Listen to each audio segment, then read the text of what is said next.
So day 2 of the tour begins. Not beginning with a ride too much. There we go. I'm just walking the bike today for a few hundred yards. The British Cycle Quest checkpoint I'm doing today in Ellesmere is only a few hundred metres from where I stayed last night. So I'm properly fueled today. I didn't really have enough breakfast yesterday, but today I've had better breakfast. Probably not nutritionally a better breakfast, but I had a full English this morning. If I've got it right, you'll have seen a little picture of that as I started the video. So anyway, yeah, the checkpoint's only a few hundred metres, so no point in getting on and riding the bike. Just take a little gentle walk out and go and find the checkpoint, which should be around here somewhere. It says it's on this street here, a few metres from some public conveniences. Those are the public conveniences. So I'm looking for a little some little statue or monument that's got 3 portraits at the top of it or something. And then that'll be the checkpoints done for this little trip. And we'll get onto the road. Ah, there we go. I can see it now. It's like a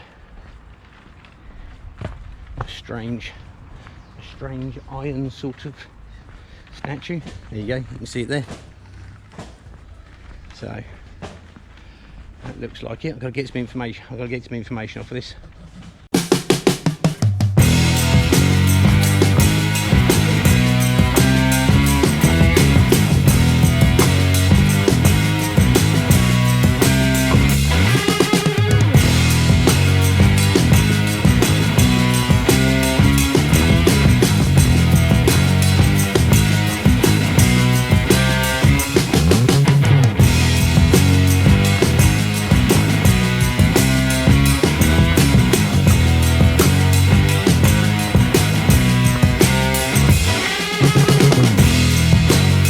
So here we are, 6 or 7 miles in now.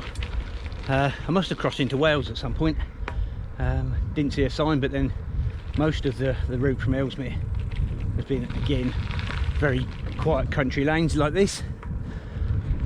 So I guess there won't be a sign, but I've seen a few signs for things like footpaths and a couple of odd other signs in both English and Welsh. I knew I was crossing into Wales at some point for a little bit, so I guess it must be it. I must be in Welsh Wales. If I'd hoped for a few less hills than yesterday, already I'm disappointed. I've had 2 10%ers to go up already, which even with the low gearing on here I struggle with. Probably would have been alright on my road bike or something like that, but this thing weighs a ton, even without the luggage on the back. So I was in the granny ring and the big one at the back, and just slogging my way up. So I got there eventually, but I'm expecting a few more hills. I have no idea how hilly the riding, so I just planned it out and just followed it. Didn't take a huge amount of notice. So yeah, we're doing okay so far. If nothing else, these 2 days have been a bloody good workout for the legs, and get some hill climbing back on the go, which I've sadly lacked a little bit of late. And these are proper hills. The hills I see going home aren't really hills, they're more just bumps in the road. These hills are proper hills. So I've got a bit of busy road by the look of it now, so I'll stick you away and I'll catch you later.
made it to the first stop of the day.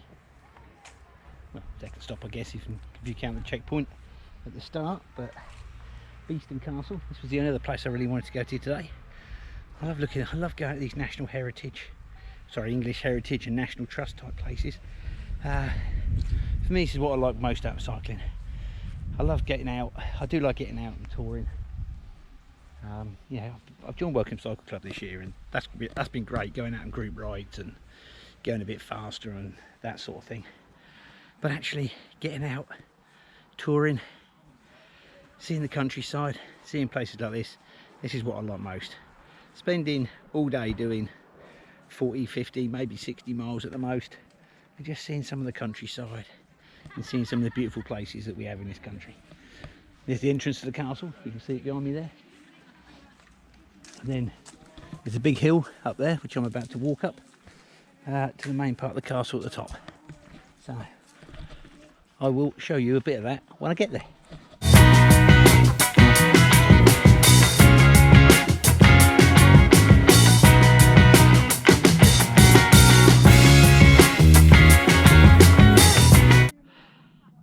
So finally made it up to the top bit of the castle. Oh, it's a long old climb.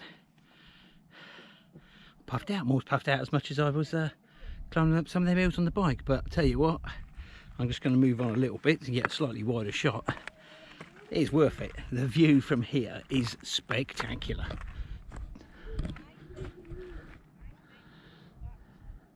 Take a look at that.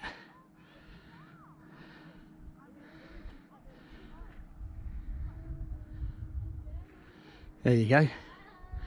From here you can see absolutely miles in all directions. So I can see why this would have been a castle back in medieval times. If you're at the top of here, you'd have seen people coming for you for miles around. You would have been very difficult for somebody to sneak up on you up here. So yeah, now I've never been here before, but it looks, the views are just incredible. I reckon there's a little bit down at the start. I reckon when you get to the top here you can see 8 different counties from here. I have no idea what they are. I'd imagine you've got Shropshire, you're in Cheshire already, maybe some of Staffordshire, be some of the Welsh counties. We're on the Welsh borders sort of thing here, so there might be 2 or 3 of the Welsh counties, I guess. Don't know where else, don't know which ones the other ones are. They didn't say, just said you can see 8 counties. So I'll have to find out which ones they are. I'm going to make my way, I'm going to make my way back down in a minute. It's going to be a bit of a climb. It's a bit slippery getting up. It's going to be a bit slippery in the old bike shoes getting down again. So I'm going to take it easy, grab some lunch down at the bottom. There's a cafe at the bottom. It's time to grab some lunch. I'm just over halfway, I'm at 22 miles or something. So I've only got another 18 to go. And then I'll be back to the start where I started yesterday. So I'm just going to give you another shot of some of this view.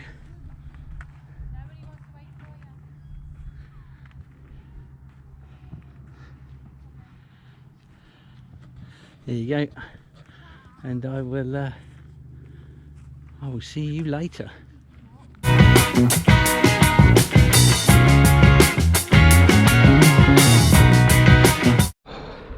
So there was Beeston Castle. Nice hour or so, probably more than that actually. We spent an hour looking around the castle itself. I had some lunch in there, sat and chilled out for a bit. I was probably there for about an hour and a half maybe. Yeah, nice to visit these places when I'm out and about. So I'm on the final leg really. Got about 16 or 17 miles to go back to my sister's. Reasonably quiet roads again, I think. A couple of villages, going through a place called Tarpley, a couple of other villages on the way, and then I'm back. Should get me back home sort of mid-afternoon, which would be ideal really. So far a pleasant couple of days spent out touring. I'd recommend it to anybody, not just do British Cycle Quest, but just try it. It's if you want to go out and just, I don't know, chill out. I'm going to do probably 40 miles, it'll be 40 miles a day. and it's probably going to take me 6 hours or so to do that, but I don't care, because I've stopped off at some nice places.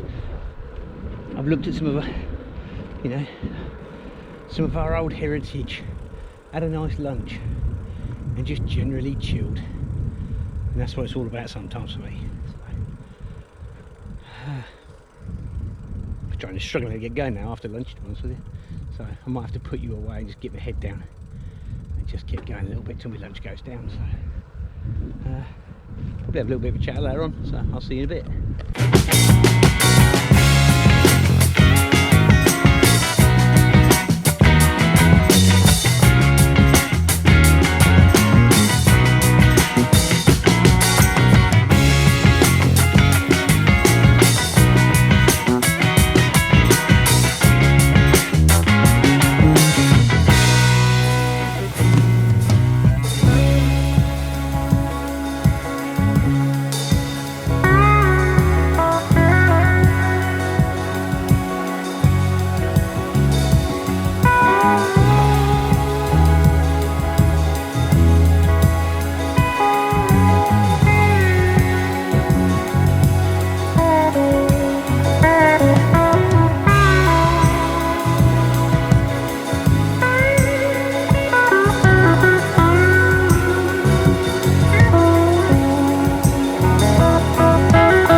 So there we are.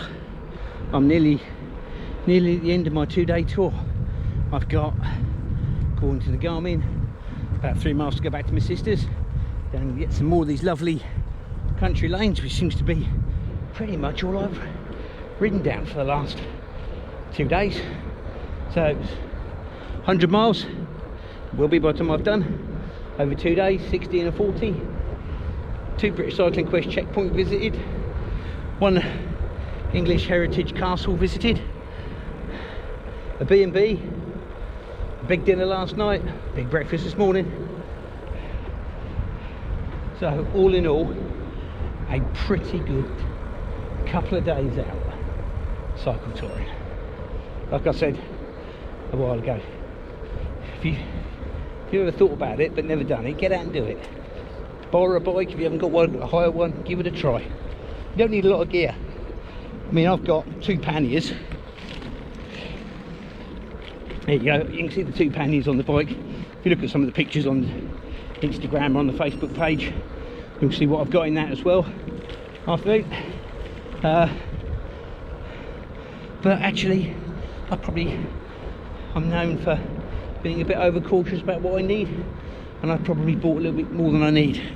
So for one single overnight trip, you can get away with either 1 pannier, or maybe even just one of those big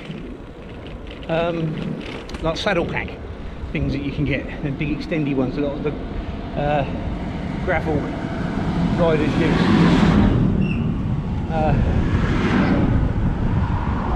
I'd maybe not suggest coming around this route though, because this is quite hilly.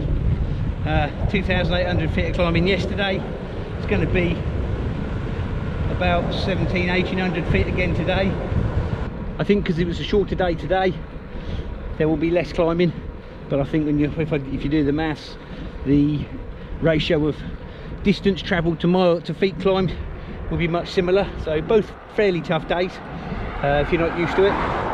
So maybe find yourself a nice flat route. Try a canal route. Canal routes are great. Canal and rivers, because they don't go up and down hills generally. Do something like that. Get out. Try a bit of touring. Find some B&Bs. I've never found a B&B that I've emailed when I've been out where they haven't been able to accommodate having a bike. I was lucky last night. You'll have seen the first video that they had a big family room free. Stuck me in there, ground floor. Put the bike in the room as well. Extra security. But most places have sheds, garages, stuff like that. They can put a bike in for you. So get out there and give it a try. As you can tell, I'm puffed. 2.5 miles to go now. and I want to get back to my sisters. So I'm putting you away. As always, if you like the video and you're not a subscriber, please consider subscribing. Does my ego the world of good. Hit the bell button, all that malarkey you'll have heard everybody else say. And until next time, I'll see you on the road.